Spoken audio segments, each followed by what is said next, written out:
अस्सलाम वालेकुम dear students. उम्मीद है कि आप ठीक होंगे। अच्छा, आज का हमारा टॉपिक है रेजोल्यूशन ऑफ फोर्सेस।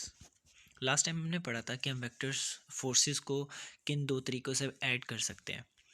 एक था तरीका ग्राफिकली, कि हम ग्राफिकल मेथड यूज़ करते हैं जिसके थ्रू हम फोर्सेस को ऐड करते हैं, और दूसरा हमारा मेथड था हेड टू टेल रूल, जिसमें हमने ये एक्सप्लेन किया था कि सपोज दैट दो वेक्टर्स हैं ए एंड बी।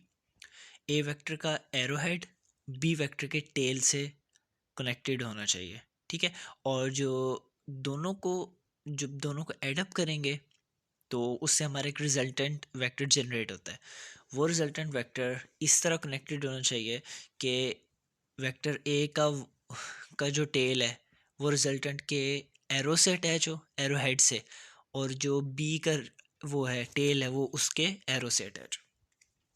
तो इस तरह करके हमने वेक्टर्स को फोर्सेस वगैरह को ऐड किया था। आज का हमारा टॉपिक है resolution of vector. Resolution means हम resolution of forces, sorry, resolution का मतलब है कि हम फोर्सेस को अपने ही कंपोनेंट्स के अंदर डिवाइड कर देते हैं, स्प्लिट अप कर देते हैं, ब्रेक डाउन कर देते हैं।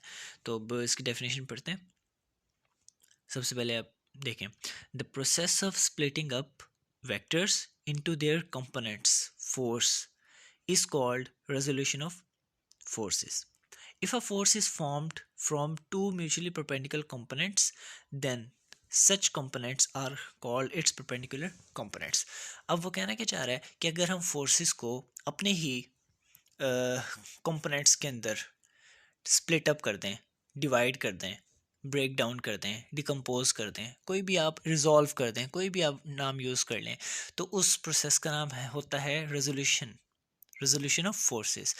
अगर परपेंडिकुलर हम लोग उन कंपोनेंट्स को रिजॉल्व करते हैं, यानी उनके बीच में 90 डिग्री का एंगल बनना चाहिए, तो वो हमारा क्या कहलाता है, परपेंडिकुलर कंपोनेंट्स। अब इसकी आप प्रॉपर डेफिनेशन देखें।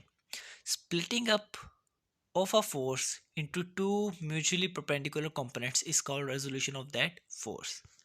ठीक हो गया जी।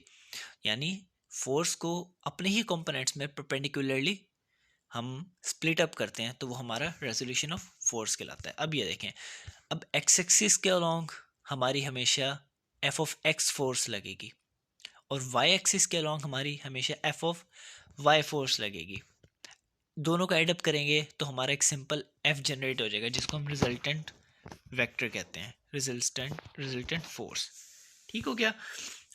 अब हमें फॉर्मूला पता है कॉस थीटा का। कॉस क्या होता है, बेस ओवर हाइपोटेन्यूज, ठीक है। अब ये देखें, ये हमारी बेस है, हाइपोटेन्यूज और परपेंडिकुलर है।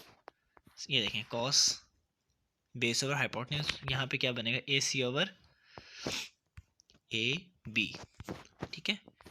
तो एक्स के अलोंग हमारी एफ कॉस थीटा फोर्स आ जाएगी, और वाई के अलोंग हमारी साइन थीटा फोर्स आ जाएगी। ठीक हो गया। तो ये हमारा रेजोल्यूशन ऑफ वेक्टर हो गया। अच्छा, अब देखें determination of a force from its perpendicular components. अब ये देखें, हमने ये सिंपल पढ़ा था resolution of vectors, resolution of forces या वेक्टर्स।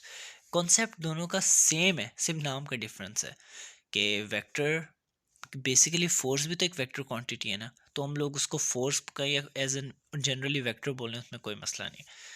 अब देखें determination of a force from its perpendicular components. अब हम फोर्स को उसी के परपेंडिकुलर कंपोनेंट से कैसे डिटरमाइन करेंगे। जैसे मैंने आपको बताया कि दो दो हमारे पास कंपोनेंट्स होते हैं, एक एक्स एक्सिस के अलॉन्ग होता है जिसको हम फोर्स का कंपोनेंट एफ एक्स कहते हैं, एक हमारा वाई एक्सिस के अलॉन्ग होता है उसको हम एफ वाई कहते हैं। दोनों के जब हम एडअप करते हैं तो उससे हमारा एक रिजल्टेंट फोर्स का कंपोनेंट जनरेट होता है, जिसको हम कहते हैं वो रिजल्टेंट फोर्स है, यानी magnitude of a resultant force. ठीक हो गया। अब आप दोनों को हम फॉर्मूला हमें पता है, पैथागोरस थ्योरम क्या है, hypotenuse square is equal to base square plus perpendicular square. पीछे आप डायग्राम में जाएं, ये वाली, ठीक है। यहाँ से परपेंडिकुलर, यहाँ से हम लोग हाइपोटेन्यूज, बेस और परपेंडिकुलर निकाल लेंगे, तीनों की वैल्यूज़ आ जाएंगी, उनको हम एडअप करेंगे, एफ स्क्वायर हो जाएगा, F X square plus F Y square, both sides पे स्क्वायर रूट लेंगे, F is equal to F X square plus F Y square whole का अंडर रूट, ये हमारी डायरेक्शन आ जाएगी। अगर हम स्क्वायर रूट हटा दें और सिंपल हम एडअप कर दें दोनों को, और हमारा एक रिजल्टेंट बनता है, वो हमारा मैग्नीट्यूड कहलाता है। अगर हम उसका मज़ीद पाइथागोरस थ्योरम लगा के स्केयर भी लगाएं, फिर हम उसका स्केयर रूट ओवरऑल करते हैं और आखिर में हम एक जनरेट कर लेते हैं स्केयर रूट के साथ, जो हमारा डायरेक्शन कहलाता है। ठीक हो गया। तो अब इसी तरह आप टेन थीटा में देख लें, टेन थीटा में क्या बनेगा, एंगल फाइंड करना तो tan theta is equal to F Y over F X बनेगा। ठीक है, फॉर्मूला क्या होता है, कॉस थीटा एफ टेन होता है परपेंडिकुलर ओवर बेस, तो परपेंडिकुलर की वैल्यू होगी हमारे एफ वाई, बेस की वैल्यू एफ एक्स है, तो थीटा निकालना tan inverse F Y over F X हो जाएगा। ठीक है, तो टॉर्क और मोमेंट ऑफ अ फोर्स ये हम इंशाल्लाह नेक्स्ट अपने वीडियो में करते हैं। थैंक यू सो मच, अल्लाह हाफिज़।